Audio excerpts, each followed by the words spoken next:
How do I, get my voice heard in a room full of chads? Goodness, I think the minute you stop learning, you become irrelevant. How do you keep your partnership strong with everything that's going on? Are there any kind of things that you do that some of our listeners can take away as well? My guest this episode is Tobi Asare, Managing Partner, Head of Growth at OMD UK, and she's the author of The Blend. Tobi has been named by Campaign as one of the industry's most impressive new business leaders. Tobi is a recognised voice on blending ambition and family on the BBC and the Financial Times. Welcome to the Vanessa Podcast, a business and careers podcast where I give you the lowdown on the latest news and chat with influential movers and shakers, top achievers, and all-round incredible people. We explore their viewpoints, how they've got to where they are, and how you can too. I'm your host, Vanessa Sanyauke, the founder and CEO of The Hill and Girls Talk. We connect the world's largest employers with talented people. We have a global community of over 60,000 women, helping them to level up in their careers. If you want to learn more about how the world economy affects you, or how others have made their dreams come true, then grab your favourite drink.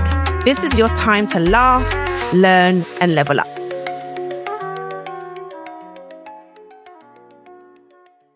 Tobi, thank you so much for being my first in-person studio guest.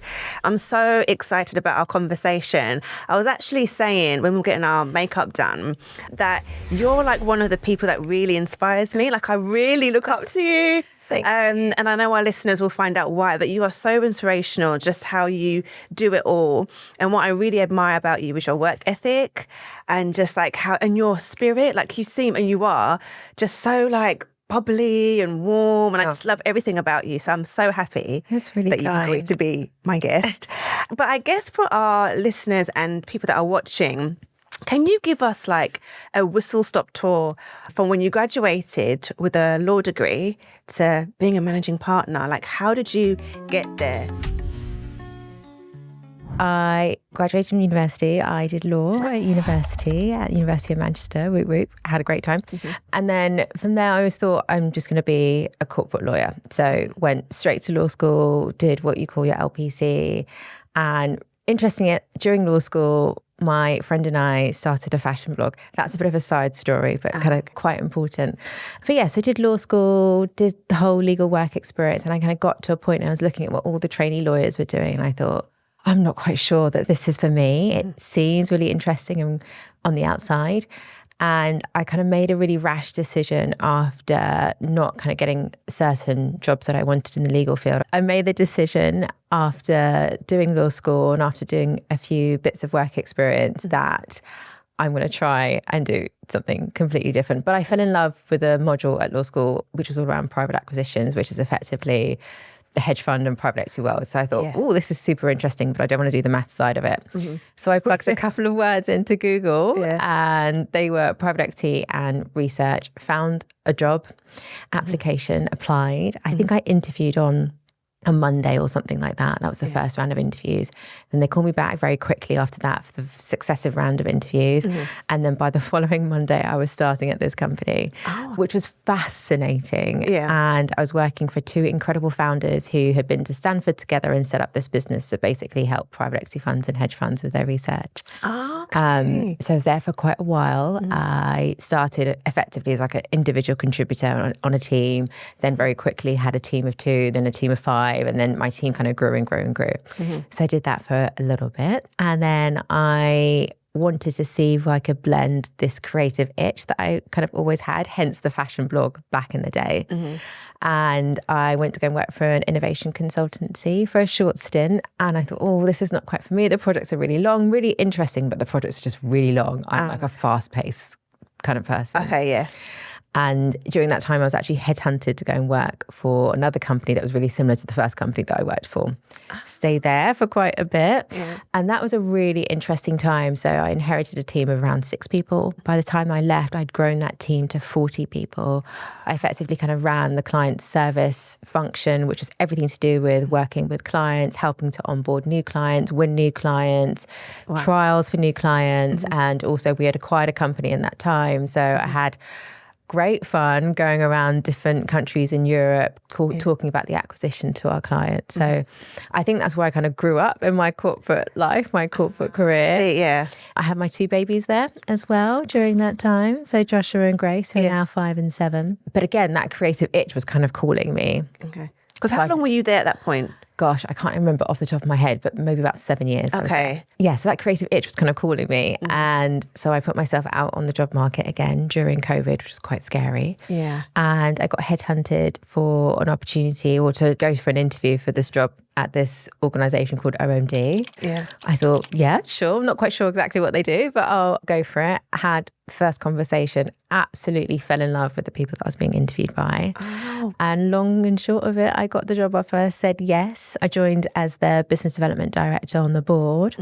And almost 4 years later, well, more than 4 years later, I now am on the senior leadership team and look after all things growth for OMD UK. I love that journey. I thought it was really interesting actually from the beginning when you had your law degree and then to see like where you've ended up now. It's so interesting and very, very inspiring that you can always like pivot and be open because you were just like, okay, I'll try that. I'll work in research and just seeing, you know, where you end up. Has that been are you quite like strategic in that way in terms of when you look for like your next opportunity?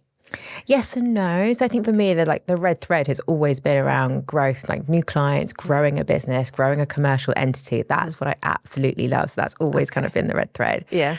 But have I been strategic? I think I've always chosen to work for people that have inspired me. So the very first company that I worked for, as I mentioned, these 2 founders had gone to Stanford and they were incredibly successful after leaving Stanford. So one of them had effectively founded one of the very first comparison sites called Chow. He sold it to Microsoft. The other founder had founded a business called Go Industries, which is almost like this industrial eBay, and he listed it on AIM. So after they had sold those 2 businesses, they came together and created this business called Alpha Sites, which is where I worked. So I think I've always worked for people that I felt were really visionary, really strategic, really going places. Yeah. And I think that's also the red thread through my career. So when I interviewed at OMD, she was then the CEO of OMD. She's now UK Group CEO, which shows you how incredible she is. Yeah. When I interviewed with her and somebody else, I just thought there was just fire, there's this magic, there's this ambition that I'm like, yeah, I want some of that. So I think I've probably been strategic in the sense of following people that are quite visionary, but also following the money. Well, I see what you mean as well. Yeah, seeing where kind of you can get your next pay rise, so to speak. Yeah, where companies are growing and there's like huge scope for them to grow, and therefore there's scope for me as somebody who loves growing organisations and entities. There's scope for me to also go on that journey of growth as well. Oh, I love that. And you mentioned that when you grew your team from 6 to 40 at the last role, how do you do that? Like, what do you look for in terms of like hiring talent? Because for a startup, that's one of the main like challenges we have is finding these A players. But you've been really great at developing like high performing teams. Like, how do you do that? Yeah, it's really interesting. So I love actually doing that. That's the bit that I love, going in and developing people and nurturing people and finding the right people that are really suitable for that job. And for me, I go in with the mindset of that company, let's say it was research on the tin effectively. That's what we were selling to our clients, which were these private equity funds and hedge funds. Yeah. But you're selling, right? So it's a commercial role, it's a growth role. So you've got to be finding people who understand that it's a sales role more than it is a research role. Okay, I see. So for me, it's people with that commercial hunger, it's people who are curious, people that have got a bit of grit, people that are great at building relationships, people that have got great EQ, even just foundational EQ that you can train and you can nurture and you can develop, and people that just want to do a really great job. Yeah. So for me, to build a team from 6 people to almost 40 people, it was about looking for a mindset rather than looking for just somebody who can deliver a particular skill or output for a client. Okay. So you kind of are looking for people that have that potential, who you can nurture and their mindset rather than skills 100%. per se. I think the skills you can teach, especially nowadays, like you can really easily jump onto YouTube and chat upskill yourself. GPT and upskill yourself. Yeah. But that mindset is really, really hard to train. So people that come with that kind of natural ability or that natural wanting to do really well in an organization is kind of that magic star that I look for. I love that. I'm gonna make sure that I take that forward. I guess in terms of your leadership style, what is your leadership style? And like, if you can think back, okay, like what moment would you say, I'm really proud of myself for this? So I guess the first question is, what is your leadership style? And in your journey, is there any kind of one moment that you're really proud of? Yeah, I think I've honed my leadership style over time. I'd say I'd kind of describe it as mostly servant leadership. So I think I kind of look at a team in an organization. I think, what do they need? Let me sort them out first, and everything else I just believe will fall into place. So even if I'm really ambitious, which I am, and I'm really driven and I want to get to a certain place or a certain position or do certain things, that's all well and good, but I can't do that unless the people that I work with are functioning really well. They're really happy. They're on exciting projects. They have space to stretch and they've got space to grow. Yeah. Once you kind of sort that out, then you can think about, okay, right, these are the things that I need to make sure that I have in place to make sure that I'm developing. So I'm a really big believer of kind of go in, spend time with your team as a collective, but really spend time with them as an individual, like really get to know them.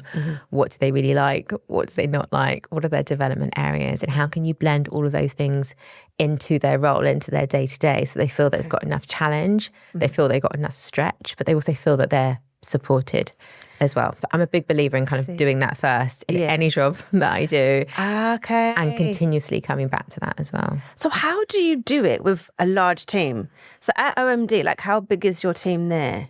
So at OMD, my team's actually much smaller. I shouldn't say even slightly smaller. So we're quite a small team of 5. It's changed over the years based on what we need to do. So with a team of 5, you can definitely do that. With a team of 40, you need to look at your team structure, right? You kind of look at the people who are almost like your leads. So we had a bit more like a pyramid structure where you had myself kind of running the team, and then I had team leads who would then have a team underneath them. So it's about nurturing back then it was about nurturing your team leads and making sure that they've got the development that they need, and then instilling them to develop that for their team underneath them as well. Oh, I see. So I was trying to think about like your diary. Like, do you check in? So you've got your team leads that you're kind of nurturing, focusing on, and so that they have the skills to then nurture their teams rather than you having to do. Right. Otherwise, it's impossible. You can't get around to 40 people. That's the thing. But do you make yourself like? I'm sure you're probably like that, open and available to the wider team, but you're saying that close kind of nurturing is your leadership. Oh, okay. That's quite helpful because I run a community called House on the Hill. It's a community for senior women in leadership. And so it's, when we say senior women, it's women who are, say, like head of, director or a VP or SVP. And some of the women, have just got into their SVP role, for example, and they've got this big team that can seem overwhelming. And they're like, what do I do? And we're trying to sort of like support them. But one of the topics is around like reorganizing. So you've come in and you've got this team, but empowering them to like reorganize the structure. I think sometimes, I don't know if it's a female thing or whatever, but you might look at you start a new role. You've got this big team. Some people think, how am I going to do this? Do I have to be available to everyone? Like, how do I structure it? Who do I need? Who do I don't? Or who don't I need? That can be quite overwhelming. Yeah. And I think it definitely can be overwhelming. And if you're in a client-facing business, I think also think about what do your clients need and take that feedback. That can definitely steer you in the right direction as to what the structure is. And also nothing has to be fixed. You could have that structure for 6 months or 12 months, review it, see how it goes, change it again. So I think sometimes we can feel this pressure to kind of get it right first time. That's the thing. It's okay to not get it right the first time. And make those, and sort of say, okay, I need to make some changes. 100%. Yeah, I think that's kind of like the compassion that you have to show yourself. So that's really key. I want to talk about like using your voice. So, you're a senior woman, you sit on your board, you're in the leadership team. And this is another issue that I've seen a lot in our community around being a woman, but a woman of colour. And the area that a lot of our members struggle, and my wider community as well, is having your voice heard in a room basically full of white men, or maybe you're one of few females. How do you do that? And I know it's such a broad question, but like, how do you mentally prepare yourself? How do you look after yourself? And then are there any like practical tips in terms of getting your voice heard, especially in board meetings? It's a really good question, and definitely something I'm still on that journey to doing. There are times where I've got lots to say, and I'll make sure that I'm heard before I leave that meeting or leave that room. And there are other times where I am just watching and observing, and I think, is my voice going to add any impact at this particular moment in time? Because I'm not one of those people that wants to talk for the sake of talking. I'm the same. And then you feel guilty, like, should I just say something just so that I'm kind of like speaking? So you're not like, okay, I feel a bit better. However, what I have learned is that often in corporate spaces, people feel that, well, is she not interested? Does she not have anything to say? Does she not value this conversation? So I've learned, and I am still mastering this, I've learned to be as prepared as you possibly can in terms of what that subject matter is, what your perspective is. And even if you have a similar opinion to somebody else, you can build on their opinion with your perspective, often from your specialism, because it depends on what room you're in, but often you might be the only one representing that specialism. Or even if there are multiple people that represent your area, you've got a different perspective because you're so uniquely you. And I often find if you are somebody who's from, I don't like the term minority, let's say global majority. If you are somebody from the global majority, you do have a different perspective, and still, so you do 100% have something that's really valuable to offer. And I think sometimes we can think, or if I say it from my perspective, people will think, they'll direct that feedback to me personally, and therefore they'll think I'll take it personally, etc. So, and all those things can kind of float in our head. Somebody very, very senior gave me this brilliant piece of advice and say, how about you talk from your years of experience? And so you could kind of start your point that you want to put across by saying, from my years of experience, or having run the growth team, or having seen multiple pitches, this is what I'd like to contribute, or this is what I'd like to add. So just feel so personal. It's not about you as a Black woman in that role, sitting at the table, necessarily having a voice, even though obviously that is massively important. It's actually about your expertise and your years of experience that are valuable, that enables you to contribute to that conversation. I love that. Now I started to try it, I feel a lot more confident in terms of bringing my voice to the table. I love that. But also I've seen the impact of maybe people commenting on other people's, I guess, let's say contribution. I've heard people walk out of meetings and say, oh, that person didn't say anything, or that person didn't contribute. Is it that they're not interested?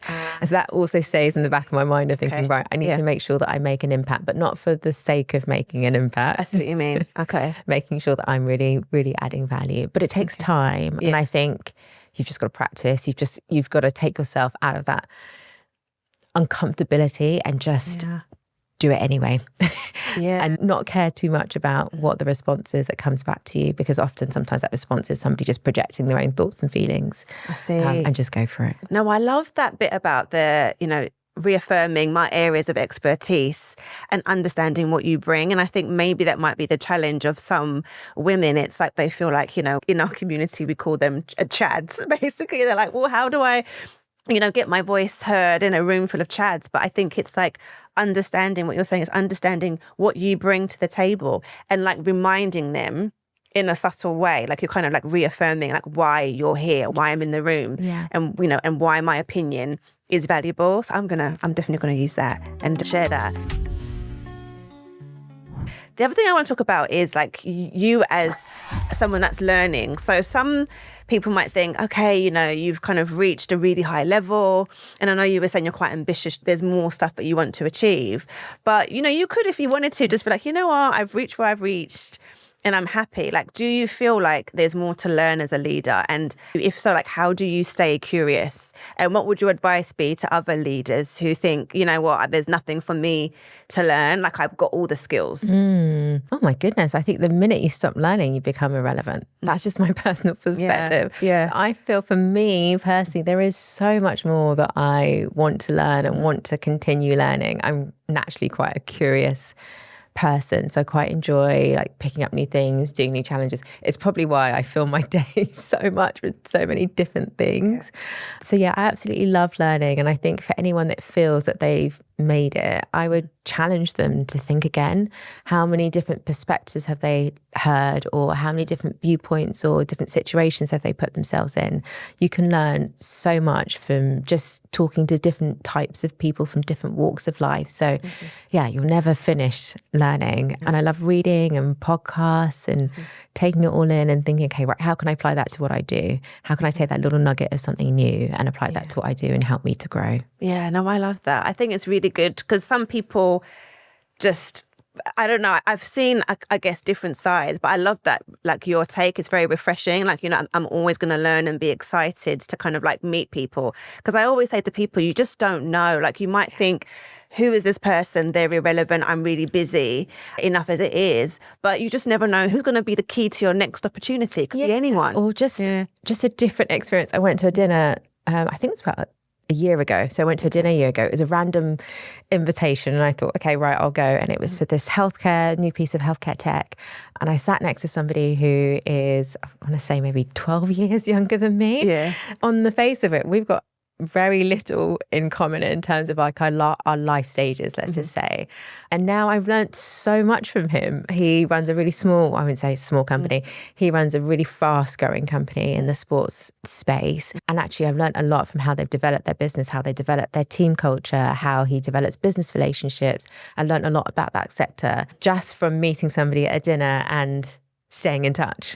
And it's absolutely fascinating watching their business grow and bloom. So again, I think just stay open-minded because you can just learn so much. Yeah, I love that. Stay open-minded. I'm getting so much from this. I need to actually like remember, okay, focus, because I'm just like, stay open-minded. I want to talk about like your childhood, because on your socials you've shared that you were a very like high achiever when you were a child, and I can kind of relate to that. My mum always tells the story about how when I used to have like, you know, like spelling tests or a maths test, and I would get maybe like 9 out of 10, I would cry like my eyes out. And she was like, this is a problem. And even now, like as an adult, I can see that kind of trait. It's still there. And I'm still trying to kind of like be kind to myself. But then me being a high achiever has kind of helped, but it's like a gift and a curse. And I wondered if that was the same for you. Like, what was it like being a high achiever growing up? And are there any kind of traits that you still see that have helped you, or what have you learned from that? Yeah, it's a good question. I don't know if I'd describe myself as a high achiever, but definitely somebody who had big ambitions and big goals for themselves. I wrote down this list. I've said this many a time, but I wrote down this list when I was a teenager of different things I wanted to achieve. And it's basically all the steps of my life. I kind of predicted what GCSE grades and A-levels I was going to get. Yeah. I did smash it. Yeah. So yeah, I've definitely been a big dreamer, and I massively agree with you in terms of it is a gift and a curse, because in the sense that you do push yourself, and I did push myself then, and I still do. Curse feels strong in terms of language, but I do think it has its challenges, because I'm definitely somebody, and I'm learning to break this, but I'm definitely somebody in the past has been like, I've got to do this, then I've got to do this next. And if that doesn't work out, oh my goodness, the whole world is crumbling beneath me. So I've definitely felt pressure. I definitely put pressure on myself for sure.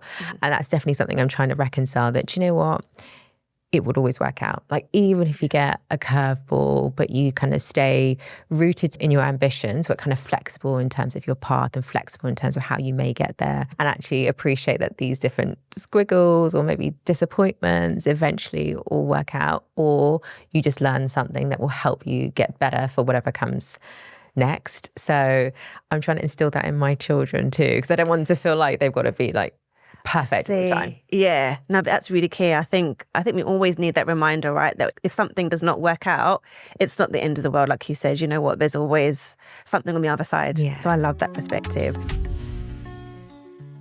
I want to talk about like gym, I guess health and wellness, just because when I say you inspire me, it's this aspect especially. Like, so on your socials, for those that follow you, you have a really good, in my opinion, I think a really amazing morning routine. Like I see like on your timer, you're at the gym at 5 a.m. I'm like, how does she do it? Like I've tried, and whenever I wake up, literally, I always think of you actually. I'm like, if Toby can do it, you can do it. So the earliest I can do is 6 a.m. But I'm trying to get to like, I used to be able to do 5:30.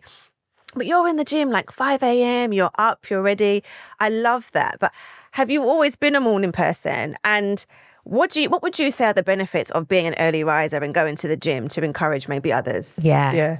I think I have always been a morning person, but I will say a couple of things. I think whatever your ambitions are in terms of your health and wellness and whatever time you want to start your day, pick a time that you can stick to and be consistent with. Like that's the most important thing. Like your time might be 11 a.m. in the morning. It might be 3 o'clock in the afternoon. It doesn't matter. Just pick a time that you know that you can be consistent with. Okay. Have I always been a morning person? Yes, a little bit. Yeah. I also, how do I put this? I have a full-time job. Yeah. I've got a full-time job. I've got kids that need to get to school. I've got lots of things that I need to do in the morning. So for me, I kind of looked at my schedule and I looked at my days, and I was starting to get a little bit down on myself because I felt like I couldn't be consistent with something that meant so much to me, which was movement, staying healthy, keeping fit. So I just looked at my calendar, thought, this is the one time that is uninterrupted. Yeah. So I'm going to go for it. So I've always kind of been an early riser in that sense. Now it's become a little bit more intense, shall I say, because I have a PT twice a week who, love him, he has agreed to train me at that time in the morning. Yeah. So it keeps me intensely accountable to making sure that I arrive at that time in the gym. If not, I'm letting somebody down who's woken up really early to meet me. You have to do it, So I have to do it. But I must say that I absolutely love it. It's just such a big part of my life. Like the rest of my days are quite intense, quite packed, quite full. And so this for me is just that time that I get to work on myself. Yeah. And it just brings me so much joy. So in terms of how I do it, I make sure I go to bed early. So I try to be in the bed by 9:30. Whether I fall asleep at 9:30 is a different question. Yeah. Okay. So you're literally in the bed. Okay. Hopefully, Most evenings I'm in the bed at 9:30, which means I'm often going to bed like maybe half an hour after my children have gone to bed. So it's quite intense getting into bed. So I go to bed really early and I lay out every single thing I need for the gym the next day. So that's like putting my keys into my gym bag, putting my headphones into my gym bag, like making sure all that stuff is ready. And I know it sounds really silly. There is a book that they say this as well. I can't remember the name of the book. It might be Magic of Thinking Big. I can't remember the exact name of the book. But there is a kind of scientific method that talks about just doing it and almost switching off your brain. I'm really not explaining myself very well. But it's like making it auto, just getting out, like sort of like that 5-second rule. Yeah. Mel Robbins has it. Just get out 1, 2, 3, 4, 5, and then you're up. Okay. Don't think about it. Don't moan. Don't wallow in your, oh my God, this is so early. Because the minute that I think about it, I will want to go straight back to bed. So when your alarm goes off, are you a snoozer or are you just... No. So I have a couple of alarms. Oh, okay. I was going to say. So I have an alarm on my wrist. Oh. So this vibrates. Yeah. So this usually wakes me up because it's like a physical sensation. Oh my gosh. Okay, yeah. I have an alarm on my phone. Okay, yeah. And I have 3 alarms. But usually with this alarm, I'm like, right, that's it. I'm up. Don't even think about it. Yeah. My clothes are literally by the bedside. So I'll pick up my clothes. I'll go into our bathroom next to our bedroom. Yeah. And I'll get ready in the bathroom. So that's kind of my I see. routine. That kind of getting it on autopilot. Yeah. And you mentioned, I guess, people should think about, okay, like in terms of working out or the fitness journey, what time works for them. But I'm curious to know in terms of the whole, I guess, your wellness and your health, what does that mean to you? Like, what does being like the best in terms of your health mean to you? Like, what kind of markers, aside from like exercising, do you look for? I look for the marker. Energy is a big marker for me. So where do I feel really energized and what depletes my energy? And the things that deplete my energy, I really try and limit those things. So I've really noticed if I sit down, for example, at my desk for a really long time and I haven't moved, I haven't got up, I haven't taken a bit of a break, those things really impact the quality of my work. Yeah. As an example, for example, I've also noticed there are certain parts of my work that can be definitely high pressure, high stress. And before I was wearing a slightly different monitor and I could see my heart rate going up quite significantly. Okay, yeah. Certain work moments. So again, I know what those moments are now. I really try and really manage those and limit those. And if I feel like it's getting really intense, I'll step away. I'll maybe go and get some popcorn in the canteen and I'll come back to whatever it is that we're doing. So for me to be my best self, be well, be whole, means I can deliver my very best work. I'm the best leader for my team. I'm the best wife. I'm the best mum that I can possibly be. If I'm not those things, I feel like I'm doing the people around me a disservice. So it's not just about me. It's also around the people it's also about the people that I'm around, the people that I lead, the people that I'm friends with. I want them to have a really positive experience of me. I want me to have a really positive experience of me as well. So I manage those things really, really carefully. And it comes down to like eating well, looking after myself, and movement is a really key thing. So as well as going to the gym, I'm a big walker. Even if it's just a 5-minute round the block, get some fresh air, come back to my desk, I will do that to make sure that I can manage my energy as best as possible. Oh yeah, I love walking as well. I find it very like therapeutic and just, so I'm big on that. Okay, so I want to talk about The Blend, right? Your book is fantastic. Thank you. And I feel like what I just love about it is that, because for me, where I am in my journey, like I don't have a partner, I don't have kids, but you might assume, okay, like, is it for me? But it actually like is for anyone, even if you're not on that journey, because it's going to come. And I just felt like it was very much like big sis, also giving like younger sis or the sister that's not gone on that journey yet, all of the tea. Like it was so informative and there were so many things that I hadn't like considered.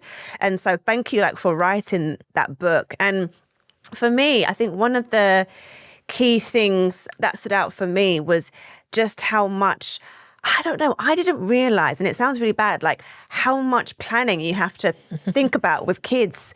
There was a fact that you put in, a kid will cost in your lifetime, I think over 150,000. And I was like, I have to really think about this. Like, if you're thinking about, having like a fruitful career and having a family, whatever that looks like for you, kids are expensive. And so it was just so many gems. But I guess what pushed you to write the book, first of all? It's a good question. I never had writing a book in my plans whatsoever. I didn't ever think I'd be somebody who could or would write a book. It's just one of those days I was in the office quite late and I was just scrolling through my emails just to make sure that I hadn't missed anything. And I saw an email with the subject line of, have you ever thought of writing a book? I thought it was a hoax. Was it? It wasn't. I thought it was a hoax. You said it was? Okay. No. I thought it was. I took the editor's name, put it into LinkedIn. And I was like, no, this is a legit person who works for a publishing company. And so I said no, but I'm really happy to have a chat. So I had a conversation. I thought, oh my gosh, this sounds really exciting. I don't know where I'd find the time. I don't think I could do it. So those are the thoughts that were kind of going through my mind. I had a couple of conversations with people that had written books and I kind of came to the conclusion of, do you know what? I'm the kind of person that will try anyway, and it's an incredible opportunity. And I get this way of kind of documenting all my thoughts in long form, everything that I have been writing about online. I get to now do it long form and go into more detail and explain a lot more. So how valuable would that be? And so eventually said, yeah, I'll give it a go. We will come to your profile on social media, but was it your profile on social media like that's a dream for some people, like having an editor say like, okay, I see you, have you thought about writing a book? But what do you think made the editor think, okay, Toby needs to write? Yeah, definitely. I think my profile online for sure. And I say this to people when they say, oh, I want to do more public speaking or I want to do more writing. And like, are you writing in a place that's visible? Are you speaking in a place that's visible? Yeah. So if you're somebody who wants to do more public speaking, for example, I say just start doing those videos on Instagram or LinkedIn. It feels so cringy. I know. Yeah.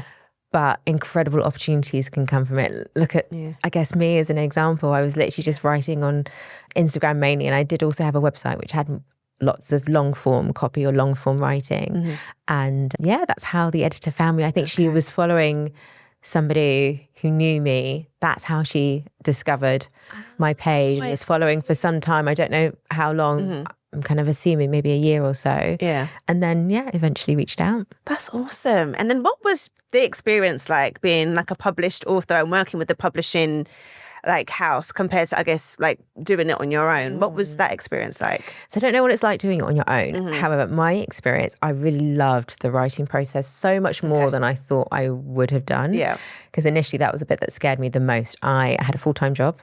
I think my daughter was 18 months or roughly thereabouts, or just about to turn 2 when I started writing the book. Yeah. And my son would have been 3 going on 4. So they were quite small. Full-time job. A new job as well in a completely different sector. Okay, yeah. So writing scared me quite a bit, but actually once I made a plan and I kind of got writing and I got in the flow, I was like, oh, this is all the stuff that's in my head. It's literally just been sitting in my head and I've just needed a place to just let it flow to. Yeah. So I really enjoyed the writing. The bit that I didn't anticipate that was quite hard was the marketing of yourself and putting yourself. Yes, you've got to promote your beautiful work of art, right? Yeah. Yeah. So the publisher will help you, but it really is on you to really push it as hard as you possibly can. Yeah. And I think I probably underestimated that bit because I had a great editor, fantastic editor. She's the person who approached me in the first place. And Sod's Law would have it that she went on maternity leave during the process. And it's quite interesting, the topic, the topic. It was very, very relevant for her. Which in some ways actually made, I think, the edit of the final copy really strong because she knew that topic personally herself. So that was a real advantage. But marketing the book promoting it really takes a lot of time. And I took 2 weeks off work, like a solid 2 weeks off work to kind of do that around publication date, which is great. And that really set me up successfully. I'd say it's after that's where it probably matters even more so, because when a book is new, lots of people are talking about it, there's lots of interest about it, you get great momentum. Yeah. You need to keep that momentum going. That's important, When that newness dies down. And that's what I found really hard because I was then I'm back to work now. I'm back to focus mode. I'm back to Toby, who's OMD, which is obviously really important to me and is a massive priority of mine. But you can't forget about pushing and publicising that book. So I found that really, really, really hard. And that's interesting. I think what I noticed as well was your book, especially on Amazon, you can see like how you've actually like built up a really good community. Like the reviews weren't just like, great, like so detailed. And so that must be testament to like what you've done and the impact of the book. I guess we'll touch on that as well. But I think it is working the consistent basis of promoting it. In terms of like your readers, like what was the one thing that you wanted them to take away from your book then? There are moments of my journey of kind of blending life, work and family where I was just like, this is so hard. I wanted to use another word. Yeah, okay. This is so hard. Like this is heartbreakingly hard in moments. This is excruciatingly hard. I think you get the picture of how hard I was finding it in certain moments. And I just felt like I don't want people to feel this intense struggle and divide and sometimes pain in terms of feeling like they've got to choose between the two, either a career or a family. Yeah. We've got to find ways to fuse it together. We've got to find ways to blend it together, and we've got to find ways to help people do that. Yeah. And we've got to be more honest and we've got to be more open about these conversations to let people know that yes, you're going to have moments that are hard, but then you're going to have moments that are actually a little bit easier, and here's some of the tips, or here's some of the things that you can consider, or here's someone else's story to inspire you. Yeah. Like we've just got to. We can't let people just suffer along, trucking along, trying to make it all work. That was for me was the driving force that made me feel like, right, this book has got to be done and written in this particular way to help people along the way. Yeah, no, it definitely did that. And for so many different groups of people. So I think that you've got your objective done. So I guess your previous, social handle was My Bump Pay. I think that's how I found you. But do you want to talk to us about like how you set up your social media, My Bump Pay, the community and the blog, and what made you want to do that? Yeah.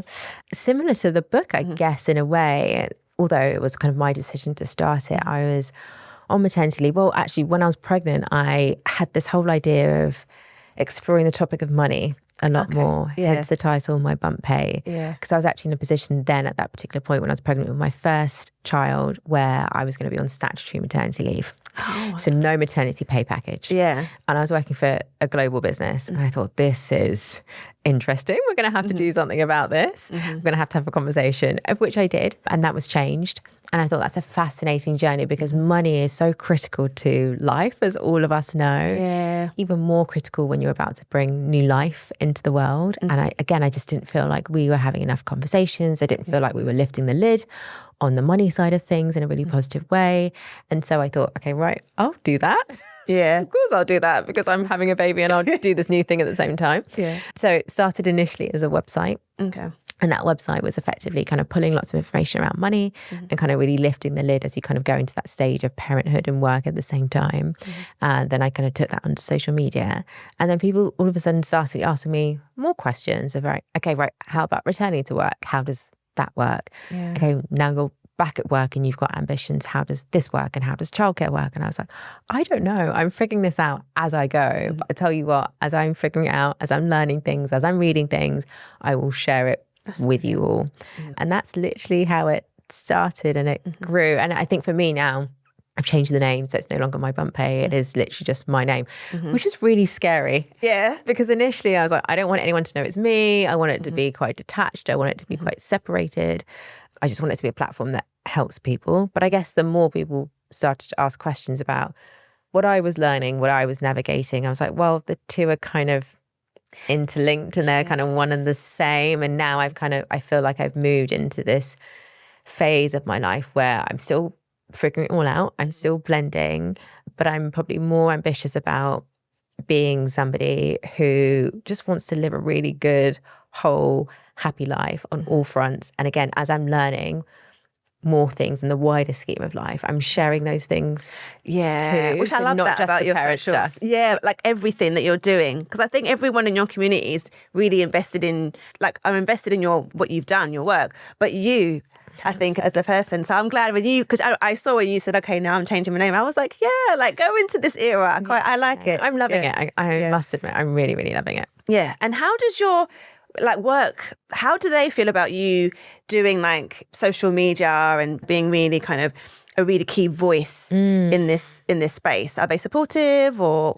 Yeah, massively supportive. And I would say that actually for me, stepping into this role at OMD, it was a growth role, and growth in the world of agencies and kind of creative agencies is actually combined with new business and marketing. Oh, I see. Okay. And so I never formally had done marketing before. I worked really closely with marketing teams, really, really closely, but it wasn't like a formal part of my remit. It's interesting, yeah. Everything I've learned from my bump pay and kind of growing that and building a website and getting myself out there and getting speaker slots for myself and publicising my book and doing my own PR has effectively taught me everything I need to know for this job that I have now. So for me, I absolutely love the fact that I get to do these two things because I take everything I learned from the world of social and marketing and everything that I've taught myself. Yeah. I take that and apply it to my day job, and I take everything I'm learning from my day job and I take that and apply to what I'm doing outside. So for me, the two are quite fundamental to my learning and to my and to my growth. Yeah. And then also secondly, I would say the world of growth and what I do is about attracting new clients to the business. And that's fundamentally about that organisation having a really strong profile. What helps build organisations' profiles is obviously the work that they do is really important, and how they service clients is fundamentally really, really important. And that helps to attract new clients, but also having great leaders that have a really strong point of view in their particular field of expertise. And that also helps to attract clients as well. So I help individuals within the firm do that. I've helped clients do that. I help myself do that. Yeah. So I think all of those things are kind of different magnetic points to help us attract new clients as an organisation. So for me, the two definitely benefit each other. Oh, I see. That's really cool. There's a lot of like data around that says in terms of like content creation, I don't like to put like labels, but you know, people that are in this space that are kind of brands want to work with you, you're growing a community, a following, they're saying like that's going to grow the creator economy. So are you ever tempted at all to think, okay, like I want to do this full time? Or you're happy for it to be like a part-time sort of like thing that you're doing and then also having like your full-time job? Yeah, I get this question all the time. Yeah. And I think it kind of links back to what we were just talking about, the fact that I feel like the two sides really benefit each other. And then secondly, I just got massive goals on in my corporate life that I'm not there yet. And I don't know what that looks like. I might get there and I might think that, oh, this is the same. And you're like, okay, and then I might actually switch to this full time. I don't know is the real honest answer, but there are big things that I want to achieve once I stepped into the workplace that I haven't quite done yet. So for me, there's that itch that I really need to scratch. But I love doing the two of them, and also I feel that everything I'm learning in the corporate world, leading a team, running growth, all those amazing things, I'm taking those lessons and I'm sharing them back with the community, because there's so many people at a similar life stage that I'm also learning from them, or they're people kind of coming up and they want to do something similar or something slightly different, but they're taking learnings. I just feel like I want women everywhere who feel that they've got ambitions and dreams to be able to achieve those things no matter their life stage. So if I can help doing that, if I can learn along the way, then I'm kind of, doing what I love doing and makes me really happy. Yeah, because I can like relate to that. I feel like sometimes you're made to feel it's this or that, right? So sometimes you're made to feel like, because for me, my journey, I really love like being entrepreneurial, like creating things, and I love business, but I also love my podcast and making content. Yeah. But then I'm like, I like both. And sometimes people will say, well, you should just do like full-time content creation or full-time business. And it's like, why do we have to choose? So I love that perspective actually, because I've kind of got sucked in and thinking I have to choose one, but actually you can do both. I hate being put in a box. That's one thing I and also I think if you look at people, I mean, I'm sure we are big fans of Emma Grede. Yes, if you look at her and what she's building multiple businesses. She's also building content which has a lot of value and helping her to build her personal brand for, I'm sure, go on to be successful in whatever comes next for her. But also it helps her businesses as well. Exactly. So definitely I will sort of have that in my mind. Thing I want to touch on before we wrap up is, I guess, the blend, but from like relationship point of view. So you mentioned like your husband in the book as well, and how do you keep your partnership strong with everything that's going on? Are there any kind of things that you do that some of our listeners can take away as well?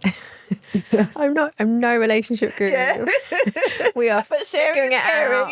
We are figuring it out each day, each season. I'd say we probably take it in seasons. And I think I'm learning to know that it's okay to take it in seasons. So there are some seasons where are really busy for us, which is really intense. We've just come out of a season where like he's had lots of stuff going on. So he's had to travel quite a bit. So I've just had to hold it down with the kids, with lots of support from family. Thank you, family. And that has meant we've had completely different schedules. We haven't even been in the same space for very long. But then next week we go on holiday and we have loads of family time together and lots of kids clubs booked so the kids can kind of do their thing, and then you have your time. Okay. And then we have our time. Okay, that's good. So again, I think it for us, we kind of genuinely take it in seasons. We both plan our weeks as much as possible. He's probably a bit more consistent with his weekly planning. I like to do it, but I'm not as consistent as I like to be. But we will often come together and look at those plans and we'll agree, okay, right, we have what we call chair time, which is where we just sit down on chairs in the bedroom and just have a chat. And just talk and just kind of catch up. Or we will look at, okay, right, we're going to go out for dinner and have date night on that particular day. So it's not always about date night. Sometimes it's just about carving time out for each other. Or it's like, okay, we've got childcare for that hour slot. We can take a walk whilst the kids are at home having dinner and doing homework with the nanny that we sometimes have. So we have to get really practical about it. It's not very romantic. You have to kind of schedule it. Yeah, we're just really practical. And again, I'm just knowing that there are seasons. There are seasons where we might be able to have more time together, and there's seasons where actually the time is not a lot, but the connection and the quality is there, which is what's really important as well. Yeah, that quality time. I think I've heard that a few times, that you have to kind of like schedule, like try and make the time like to reconnect. So it's refreshing to hear. I guess in terms of friendships, this is something quite dear to me actually, because I've had like friends that are married, have kids, and they've gone on their journey. And I'm, those memes where it's like I'm just getting on a flight or I'm going to a party, right? We've got two different lives. And I've got like childhood friends, and maintaining those friendships, it's been a lot of work, right, for me and for my friends, because they've got obviously family commitments, or I'm doing other things like running a business, and it's like trying to find the time. And I really wanted to find out like what are your friendships like with everything that you have going on? Like, how do you make time for your friends, and what kind of friend are you? Oh, I love my friends. Honestly, I feel like I couldn't even do half of what I do without their support, without their backing, without their little check-ins and stuff like that. So they mean a lot to me. And for me to call you a friend and for you to be a friend of mine and vice versa, for me to be a friend of yours, I kind of see them as family. Like I see them as love that. Yeah, sisters. Yeah. And a lot of my friends, I've been very fortunate. One of my longest, dearest friends, our mums actually went to school together. Oh, that. Which is random. Our mums went to boarding school together, and we went to school together, and we went to church together. So like we are literally sisters. And our two youngest, they're like this. You literally have to physically you're passing it on to generations. Peel them apart. Oh, I love that. Yeah, it's lovely to watch. So I don't get heaps of time with my friends. It's just lots of checking in, lots of voice notes when I'm kind of on the move, and we swap podcast stories. We call them podcasts instead of voice notes. Okay, I love a good voice note. So swap stories. Try and be intentional. Lots of us have kids. Not all of us have kids, but if we do have kids, okay, like let's get the kids together. Okay, and if the kids are distracted, like we can just kind of catch up in a corner. I see. Sometimes trips away, although they are the girl trips are a lot of planning, I'm sure. We have to plan them like 6 months in advance. But and actually really fortunate where we work, we get kind of 2 mental health days a year. Okay, So I know when those are coming, and they're in the diary kind of, let's say like 3 to 4 months in advance, maybe even longer. So as soon as I get one of those, I call my friends. I'm like, girls, we've got a date. Yeah. Can everyone do this date? And they're just like, great. They'll take the time off as well. And then maybe we'll just like go to the spa and just chat all day. That's so neat, isn't it? Yeah. Girl and time. Also my kids see my friends as family as well, which I love. Oh, I see. Yeah, so they love it when they're like, oh, auntie so and so's coming, and they're just like, and they get excited as well to see them. Yeah, absolutely. Love my friends. They're very dear to me. Yeah. Oh, brilliant. Oh my gosh, the time is like so over. I could speak to you all day. What is next, like, for you? Like, is there anything coming up, or, what do you see in terms of like the next steps for you? I guess in terms of content, I think I'm firmly rooted in helping women discover and achieve their ambitions. Again, like no matter what their life stage is. Yes, very much focused on parenthood, but other things that kind of come and blend into life and ebbs and flows. So helping women kind of really achieve that is a really big thing for me in terms of content that I really want to squarely focus on. Yeah. And then secondly, outside of the career, I'm just really open to more growth, new challenges, stretching myself. So I don't know exactly what that looks like right now. But I'm like really hungry to kind of keep developing myself in my career and learning more and help developing people along the way as I do that. I'm looking forward to watching and cheering you on and being inspired. I'm really looking forward to what's next for you. But thanks so much for being my first guest. What an honour. Thank you so much. Thank you.